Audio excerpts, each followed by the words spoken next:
Hello, bienvenue dans ce deuxième live. Aujourd'hui, on va parler fixer le prix, fixer la valeur de son produit. Et je serai pas toute seule parce que aujourd'hui, du coup, c'est Rosalie Côté qui vient nous rendre visite. Voilà. Ouh, il était parti. Donc voilà, on va donc je vais lui poser plusieurs questions sur vraiment comment fixer son prix, comment essayer de définir la valeur de son produit, est-ce qu'elle a des tips, etc., etc. Et puis on parlera aussi un petit peu du cabinet. Si jamais vous avez des questions par rapport au cabinet, n'hésitez pas à poser vos questions là dans le live. Sinon dans le replay en commentaire ou autre. Et sinon, vous pouvez aller dans ma bio pour rejoindre le Discord et poser vos questions directement sur le Discord. Il y a une table ronde d'ailleurs cet après-midi de 16h à 16h en France, 10h au Canada. Voilà. Donc c'est la table ronde, je sais plus c'est quoi le titre de la table ronde du jour. C'est la table ronde, c'est celle dont on parlait hier avec du coup Justine.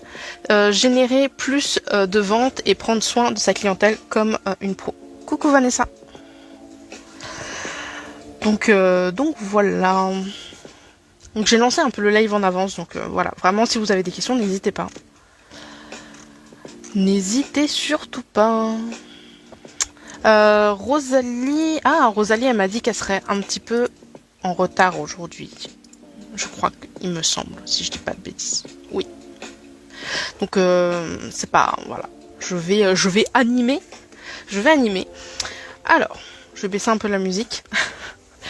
Du coup, est-ce que vous avez été faire un tour au niveau du cabinet? Il y a plein de liens au niveau du cabinet. Il y a les liens de la table ronde, mais il y a aussi le calculateur qui est vraiment pas mal.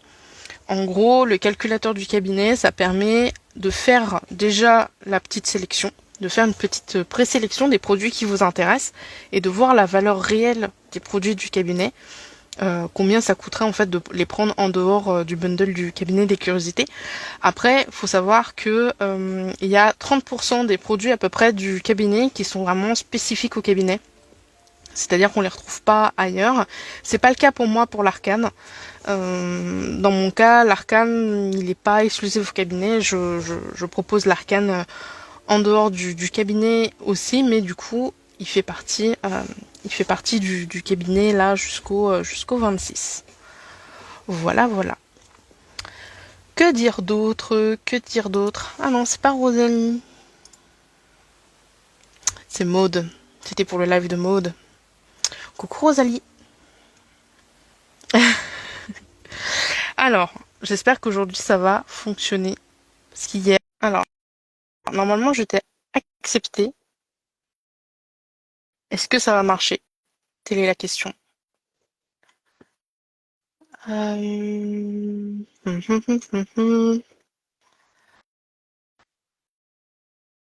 toujours des problèmes pour en live, moi, c'est fou ça.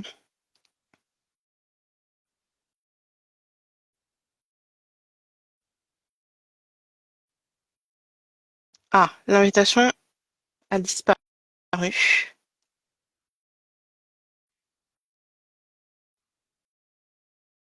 Ok. Attends, j'essaye d'accepter ton invitation. Coucou Sonia. Hmm. Ouais, j'ai vu. J'ai revalidé, mais ah, Rosalie ne peut pas rejoindre. Pourquoi Rosalie peut pas rejoindre?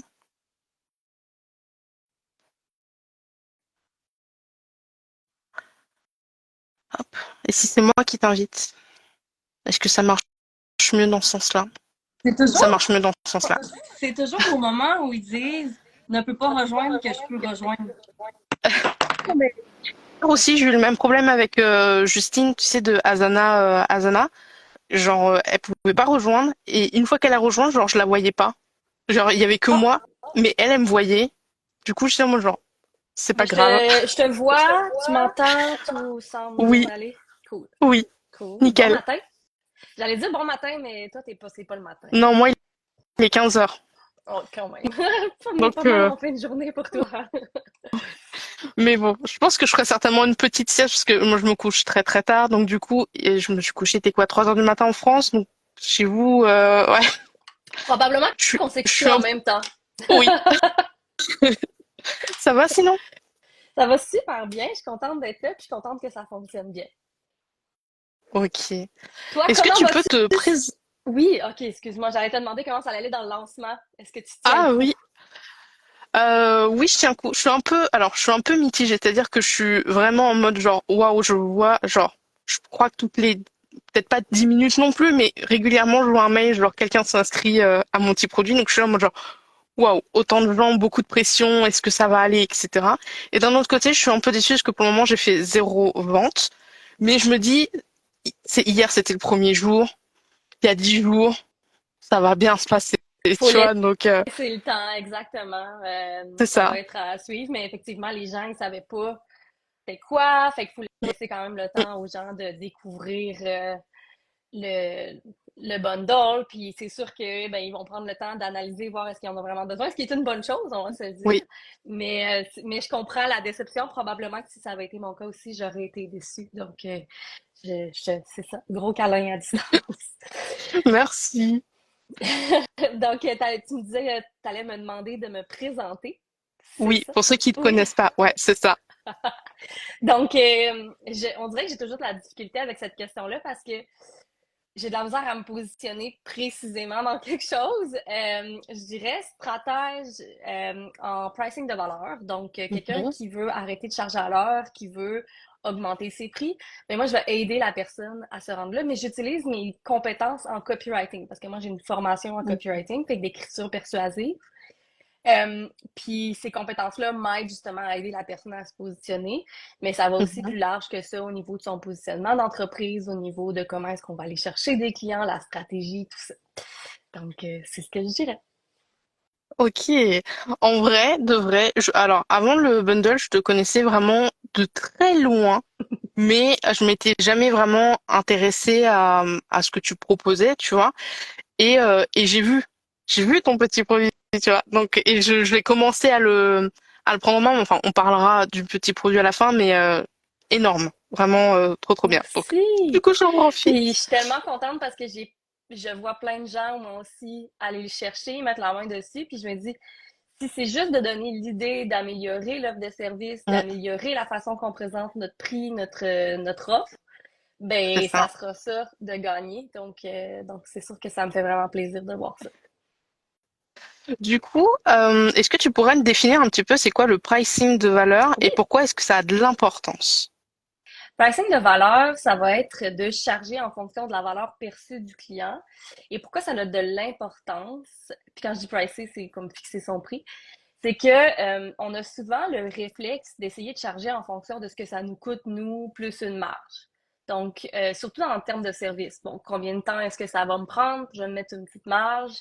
Mais ça n'a pas de lien avec ce que le client perçoit comme valeur. Donc, si toi, tu arrives à le faire mieux, plus rapidement, si toi, tu arrives, peu importe, ou bien ça te prend plus de temps, pourquoi est-ce que ton client serait pénalisé pour ça? Fait que c'est plutôt de réfléchir et je trouve que c'est vraiment une façon d'être plus stratégique dans son entreprise. C'est d'essayer de trouver comment est-ce que je vais créer une offre qui va être à la fois rentable, mais à un Mm. prix intéressant pour mon client et pour moi. Donc, je trouve que c'est la façon d'être capable euh, d'aller chercher des meilleures marges de profit, c'est ce que je vais dire. Mais tu sais, parfois, le pricing de valeur va faire en sorte que c'est des prix qui sont plus bas parce que la perception de la valeur, elle est plus basse. Ok. Mais ça va demander à ce moment-là d'être plus intelligent dans comment est-ce qu'on va livrer le service et comment est-ce qu'on peut faire pour faire en sorte que on, on soit rentable, finalement.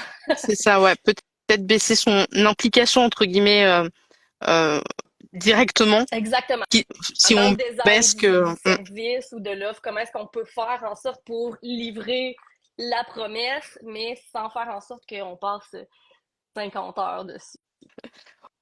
Ok. Est-ce que tu vois des erreurs courantes dans enfin, sans forcément parler de pricing de valeur, hormis charger à l'heure, est-ce que tu as des erreurs que tu vois régulièrement et où tu pourrais nous dire, faites attention, là, vous allez un peu dans le mur? Hmm.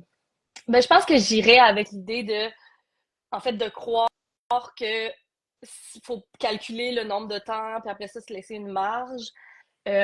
Parce que pour fixer le prix, parce que comme je te dis, ça n'a pas de lien avec ce que le client perçoit comme valeur. Fait que ça, c'est quelque chose à faire attention. C'est sûr que c'est pas mauvais, on s'entend, mais ça n'a pas rapport avec la valeur qui est perçue. Ensuite de ça, je dirais aussi que l'erreur à éviter, c'est d'aller demander directement aux gens. Hey, comment est-ce que tu penses que ça vaut? Parce que ça, on a comme le réflexe de penser que nos clients vont nous dire un chiffre magique. Mais en Hmm. fait, les clients, ils vont toujours dire plus bas parce qu'ils savent, tu sais, c'est psychologique, là, ils savent que c'est pas voulu nécessairement, mais ils savent que le prix qu'ils vont te dire va t'aider à charger en fonction. Fait que, tu sais, c'est des petites choses comme ça. Alors que si tu prends le temps d'analyser ton produit, tu prends le temps d'analyser ta cible, tu n'auras pas de chiffre idéal, mais tu vas pouvoir tester, voir qu'est-ce qui fonctionne puis qu'est-ce qui ne fonctionne pas au niveau du tarif. Puis ensuite de ça, ben, arriver au bon chiffre. Et c'est ça. Ok. Mais du coup, comment est-ce que tu peux vraiment définir un chiffre à la valeur? Parce que c'est quelque chose qui n'est pas palpable, tu vois? Exactement. Puis d'une personne à l'autre, la valeur ne sera pas la C'est même. ça Donc, aussi. ce qu'il faut voir, c'est voir ça vraiment comme une courbe. Donc, il n'y a Mhm. pas de chiffre parfait. Il va y avoir des chiffres qui vont être idéaux, mais il va pas avoir de chiffres parfaits. Fait qu'il faut être capable de jongler avec cette incertitude-là. Tu sais, je pense qu'il y a beaucoup de gens qui aimeraient ça que je leur dise, bon, ben, ton produit, il vaut 100 $. Mais ça fonctionne pas comme ça parce que va falloir que tu essaies de voir qu'est-ce qui fonctionne. Si tu te fais juste dire oui, ça veut dire que ton produit n'est pas assez cher. Si tu fais juste dire non, ça veut dire qu'il est peut-être trop cher. Mais essayer de trouver un endroit dans la courbe où tu es à l'aise de Mhm. vendre, où ça va pas t'empêcher de dormir, où tu vas vendre, mais tu vas aussi avoir quelques noms parce que c'est normal d'avoir des noms, puis il y a des gens que ça va pas fitter. Euh, mais ouais, c'est ce que je te dirais, c'est d'accepter que c'est une courbe et que ça sera pas tout à fait un chiffre parfait. Ok. C'est difficile. C'est difficile et il y Pas a difficile. énormément de gens qui ont de la difficulté avec ça.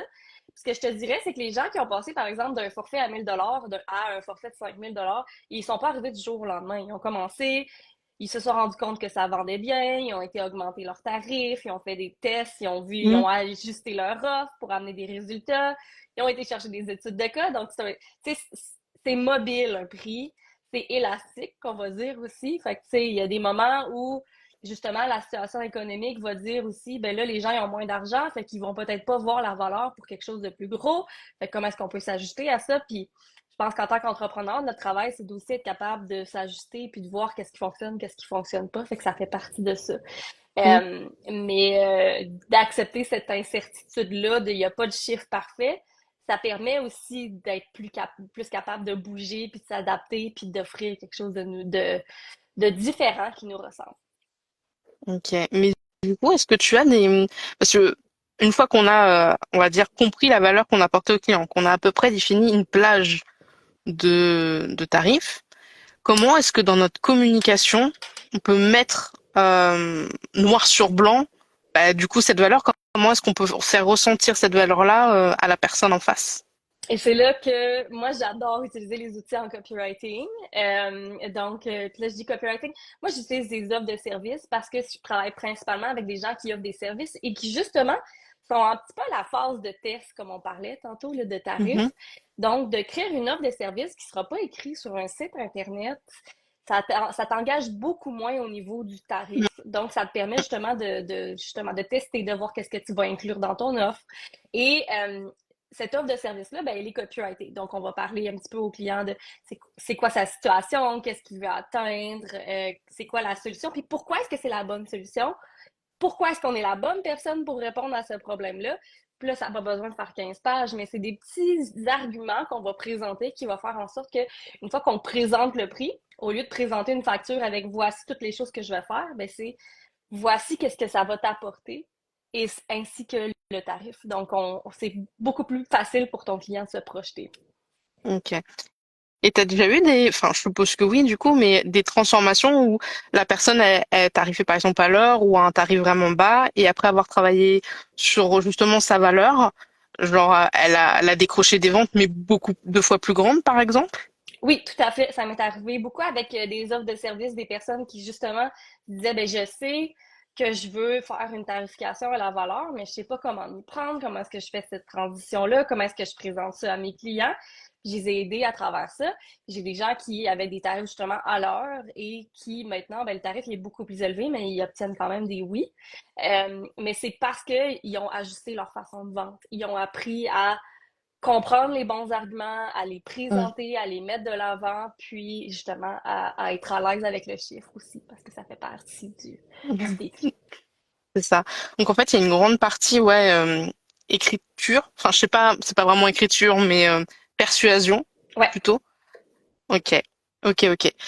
Moi, j'avais une question là pile poil sur le bout de la langue que j'allais te poser, et du coup, elle est partie.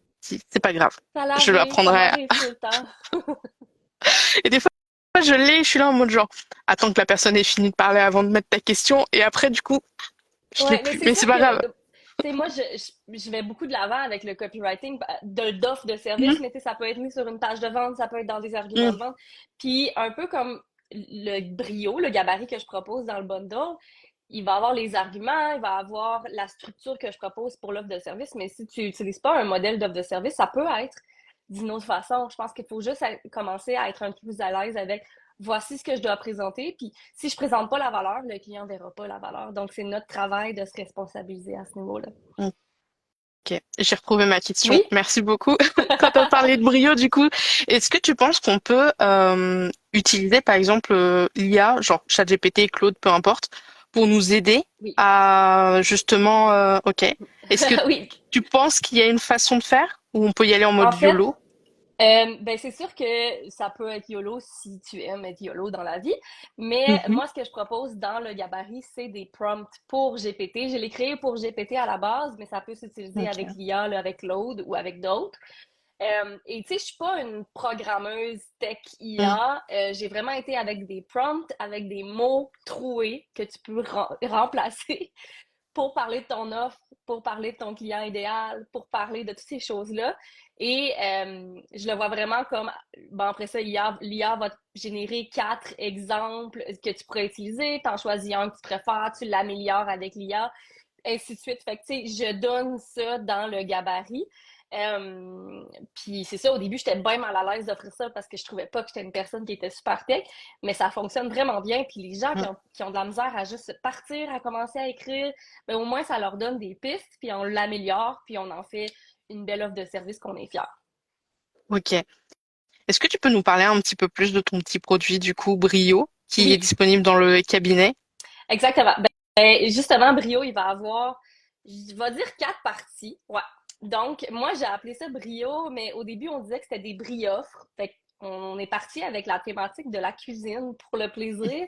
Et clin d'œil à Aimé, qui est vraiment dans la monde élaboration. Puis c'est là où j'ai réalisé c'était quoi la monde élaboration. Parenthèse qui est fermée.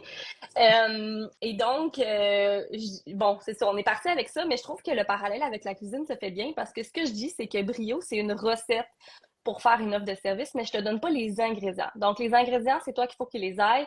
Les ingrédients, c'est la valeur que tu apportes à tes clients. C'est qui ton client? Est-ce que tu le comprends bien? Est-ce que tu comprends bien qu'est-ce que ton offre fait qui différencie des autres? Donc, ces choses-là, il faut que tu les ailles. Cette réflexion-là, tu dois l'avoir. Donc, dans les parties, il va y avoir les étapes un petit peu. Tu sais, c'est un gabarit d'offre de service. Donc, tu sais, je fournis des étapes. Est-ce Mhm. que c'est parfait et que c'est bon, tout bon copywriter? Tu sais, je pense qu'un copywriter, quelqu'un qui est plus à l'aise avec des structures, pourrait aller d'autres sens. Mais cette structure-là, elle est quand même super intéressante et elle fonctionne très bien. Donc, je voulais en proposer une pour pas qu'on bloque. Ensuite de ça, je montre un exemple d'offre de service que moi j'ai écrit quand j'ai commencé à être copywriter, donc quand j'ai fait ma transition pour augmenter mes prix, et Ok. c'est une offre de service qui avait été acceptée et qui suit cette structure-là que je propose. Fait que si j'explique un petit peu pourquoi est-ce que j'ai fait ça de cette façon-là. Il y a l'IA, Donc, les prompts pour GPT. Puis à la fin, j'ai mis Mhm. un gabarit pour dans Canva. Et encore une fois, je suis pas graphiste, mais je trouve que d'avoir une mise en page qui est intéressante, ben, tu sais, au moins, ça rajoute un peu de couleur, ça rajoute. Donc, il y a ces 4 morceaux-là qui sont dans le gabarit d'offre de service. Puis, je l'ai vendu une cinquantaine de fois avant le Le bundle. bundle. Et j'ai beaucoup, beaucoup de bons feedbacks des gens qui ont commencé à faire des ventes avec ça, qui ont augmenté leur prix. Fait que c'est un outil qui fonctionne puis qui a déjà fait ses preuves et que là, ben, je suis contente de voir que ça a encore beaucoup d'intérêt après. Mais je t'avoue que moi, alors, hormis le fait que ça soit sur le pricing de valeur et que c'est vraiment quelque chose que j'essaye de faire, parce que je suis dans cette problématique-là personnellement. Donc, je crois que ça a été un des premiers que j'ai pris début août, quand il fallait, tu sais, mettre bah, tous les produits de dispo. Et déjà, le fait que ça soit en mode cuisine, déjà, tu vois, visuellement, je me suis dit, c'est trop bien, en vrai. Genre, c'est pas quelque chose de pompeux où t'es là en mode genre, faut que je travaille Mhm. faut que je travaille ma valeur, tu vois. Là, c'est cool. Enfin, le PDF, parce que du coup, ils sont en PDF, il est relativement cool. Après, moi, je l'ai remis après dans Notion Mhm. pour travailler dessus. Mhm. Mais du coup, même sans forcément les prendre déjà, avec les questions que tu poses, on peut déjà se mettre et réfléchir à, ok, bah, la valeur, c'est je lui fais gagner du temps, il peut se concentrer sur autre chose. Et du coup, non, franchement, vraiment bien ton petit produit. Donc, Ben, voilà. merci. Ça me fait vraiment plaisir d'entendre ça. Est-ce que tu aurais, je sais pas, est-ce que tu voudrais nous partager autre chose sur le pricing de valeur, sur Hmm. Je où pense tu as que la je parole? terminerais en disant, puis je l'ai dit tantôt, mais en le renommant, que si tu ne montres pas la valeur de ton offre, les clients ne la devineront pas, ils ne la verront pas. Fait que c'est un peu notre responsabilité d'aller la montrer. Et je sais que c'est pas toujours facile.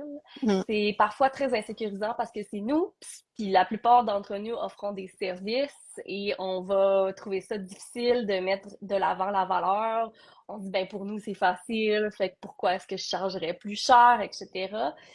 Mais il y a des gens qui voient beaucoup la valeur de ce que tu fais, puis faut arrêter de se mettre dans nos chaussures à nous, puis de les essayer de regarder à partir des chaussures de quelqu'un d'autre qui a de l'intérêt pour acheter ton service, ou qui a un objectif, puis qui a besoin d'une solution. Puis c'est ça que tu proposes, en fait. Fait que ouais, autant c'est de se responsabiliser sur montrer la valeur, mais aussi se dire, ben c'est pas à partir de nos yeux à nous, mais c'est vraiment à partir des yeux du client. C'est ça. C'est tellement dur, je trouve, quand tu commences en prestation de service. Avant, je faisais des sites internet. Maintenant, je suis plus outil de manière générale. Et j'en parlais dans le live bah, pendant la semaine, tu sais, de la liste d'attente avec Jasmine.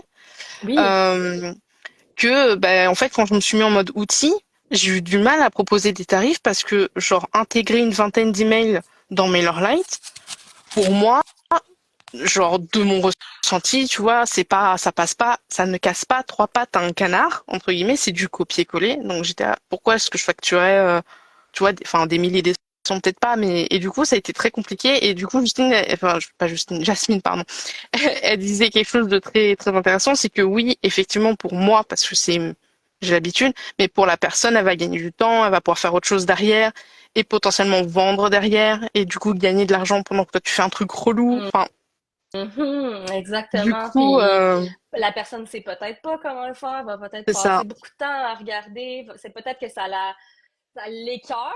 Je sais pas si c'est une expression, mais tu sais qu'elle déteste faire ça. c'est ça. Donc, c'est toutes des choses qu'il faut prendre en considération.